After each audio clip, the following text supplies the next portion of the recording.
But it was Game 5 of the Eastern Conference semifinals. South Beach, the site all the Miami celebrities were out in force there. The Heat and 76ers locked up 2-2. Did you watch? Were you checking this out? Maybe not.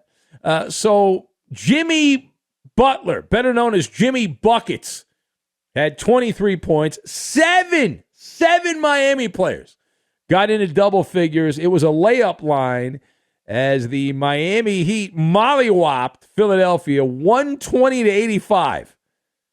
Let me repeat that, 120-85.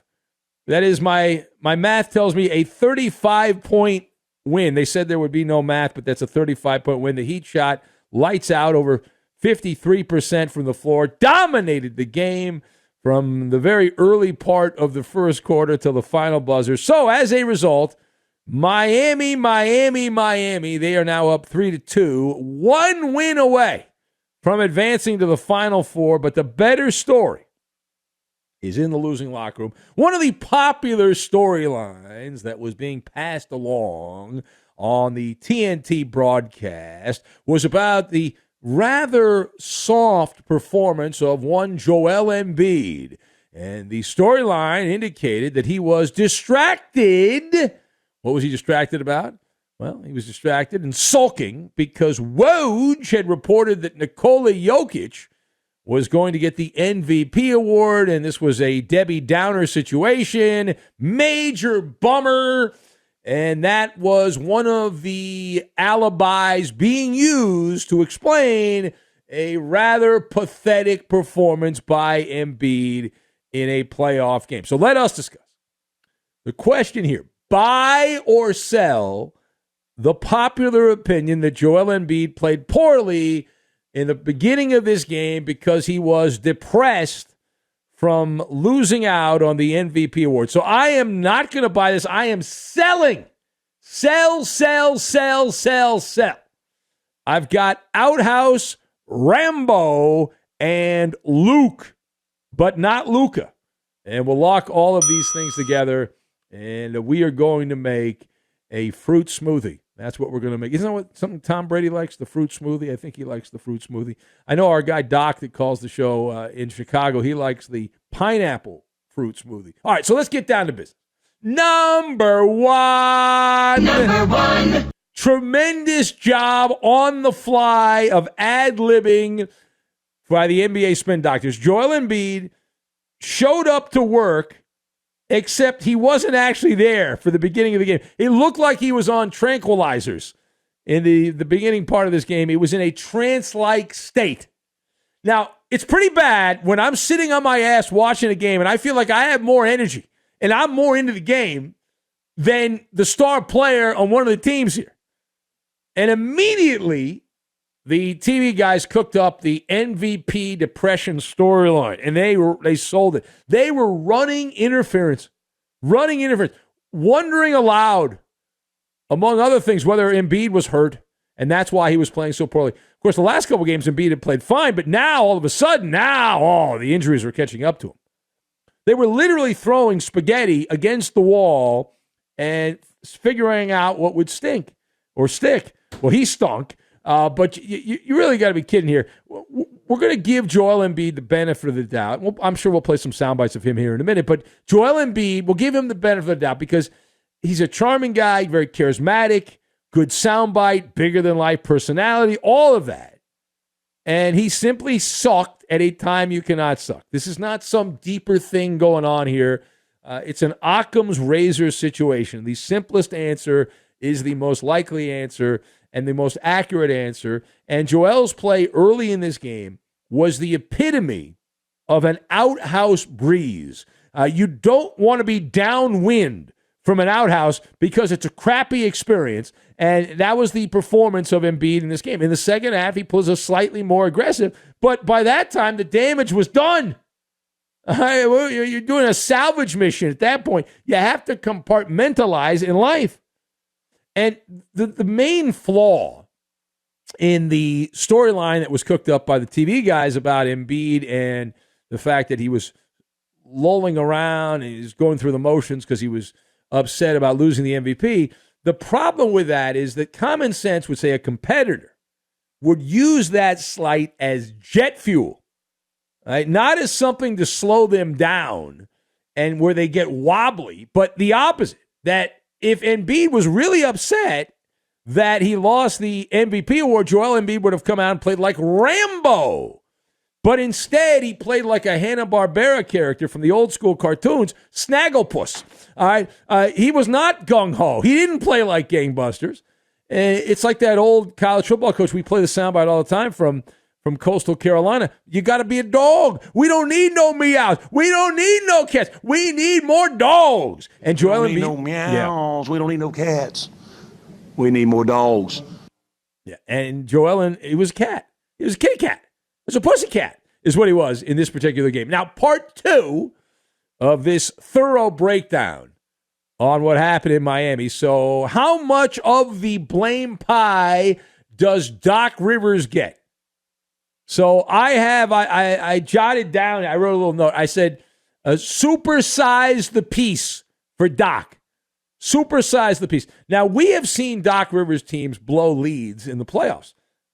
As a Clipper apologist, I've seen it up close and personal multiple times, but not being ready to perform in Game 5 of a playoff series is a sin. It is blasphemy. It's inexcusable. Joel Embiid knocked down the first shot of the game. It was a pull-up jumper. We saw at the beginning of the game, 16-footer. Philly had a 2-0 lead. That was the biggest lead of the game. Miami ended up leading by as many as 37 points. They win by 25. Doc Rivers has never been accused of being an X's and O's savant. That's not his technique as a coach.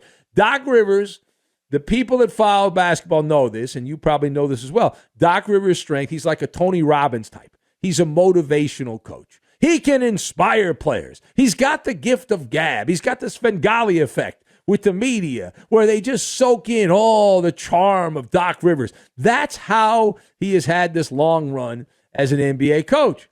So he's the motivational guy. He can inspire players to walk barefoot over hot coals, doing a little fire walking. So how did Doc's haiku work out in this game? Don't ask, okay? Don't ask. And Philly had the double whammy. You say, well, Embiid didn't play well, but James Harden probably picked up the slack. That's why you have the yin to the yang. No.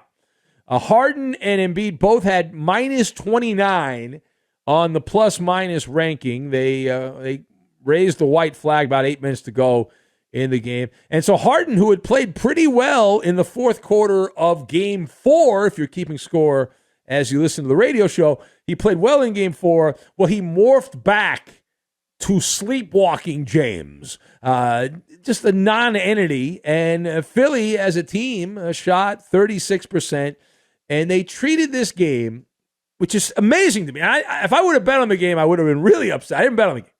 But a random Tuesday night game in January, that's the approach. That's the vibe. The vibe that the Sixers we're playing. It's like, well, we went on a long road trip. It's the last game on the roadie. Let's just kind of go through the motions. They were the absent-minded hoopsters, the Sixers. All right, final point. So what are the chances that the 76ers come back and we get a series shifting the other direction? So I said there's a good chance. I mean, in the West, we talked about this. I said there's a good chance that the Mavericks force a Game 7. I don't like their chances very much in Game 7. But the Sixers, it's time to turn on the oven there and start cooking the funeral potatoes is what it's time to do, because you got to cook those potatoes for a while. The good news is they're going home. But even if they win, it's a round, go back, do the old circly, and come back to Miami. And so if they win on Thursday, Philadelphia, they go right back in the oven in South Beach over the weekend. And based on the comps here, Philadelphia should be queasy. Doc Rivers might want to start preparing for his interview to be the Lakers' next coach. And I want to tell you, I fully endorse Doc Rivers to be the Lakers' coach. I would love to see that. Doc's a wonderful, big personality. Let him coach the Lakers. That would be tremendous. But Miami has an 82% chance of winning this series based on the comps. That means that Philadelphia has an only 18% chance. That is below the Mendoza line. They're a 180 hitter in baseball. The Sixers are in a very precarious situation because you got Joel Embiid and James Harden, who have not been on the same page very often in this postseason. Even though here we are in the second round of the playoffs, this is a cool hand Luke situation. What we have here is failure to communicate. It's like they're speaking different languages. One of them speaking Klingon, the other one's, I guess, speaking English, but they're both detached from each other. And Harden continues to have this indifference, and now that's rubbing off on Joel Embiid. Meanwhile, Jimmy Buckets continues to be the spirit animal of the Miami Heat. And remember we did a show, the Heat got into a scuffle on the bench during the regular season, and they were at each other's heads, loggerheads at each other's throats there.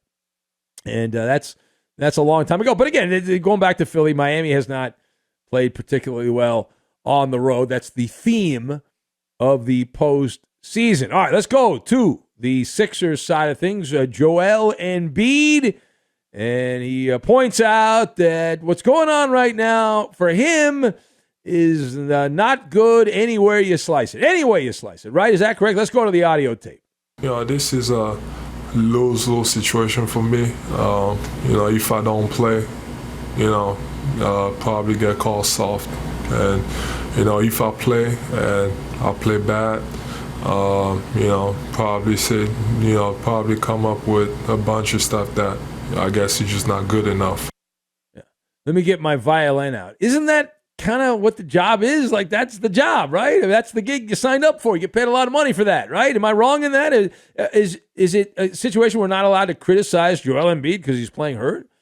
No, you play hurt, but you got to play better than that. You sucked. You were garbage, Joel. Come on now. Stop with the woe is me. I hate the woe is me stuff. I can't stand the woe is me stuff.